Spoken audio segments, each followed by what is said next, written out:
Noi siamo in fascia 5, siamo entrati ufficialmente con tutte le province, in fascia 5 con i ricoveri. Ricoveri ospedalieri. Il Veneto è ufficialmente in fascia 5 con criticità diverse a seconda delle aree e presto in alcuni comuni potrebbero arrivare misure ad hoc con mini zone rosse e tamponi a tappeto. Lo annuncia il presidente della regione in riferimento alla Valle del Lagno e ad Auronzo di Cadore. Faremo, da quel che so io, una campagna di tamponi.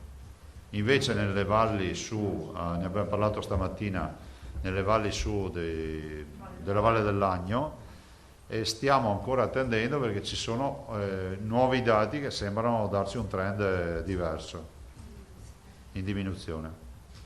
Però non escludiamo sulle valli del Lagno delle restrizioni ulteriori, definiamoli, a voi piacciono queste notizie, no? Il mini lockdown, ma chiudere i bar, quelle robe lì, insomma. Nel frattempo è leggermente variata rispetto alla prima stesura l'ordinanza anti-assembramenti firmata ieri da Zaia relativamente al numero massimo di clienti per i negozi.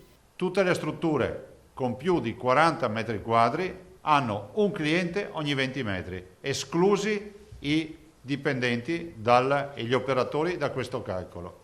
Per i negozi sotto i 40 metri quadri resta il limite massimo di un cliente alla volta. Resta confermata la chiusura nei fine settimana delle strutture di vendita superiori ai 250 metri quadri. È anche un elemento per noi per vedere se funziona, perché se ci fosse una tenuta non ci sarebbe nessun motivo per tenerli chiusi. Dalle regioni è poi partita la richiesta al governo di una convocazione per poter discutere del prossimo DPCM, quello in vigore scade il 3 dicembre. E soprattutto discutere la partita della neve.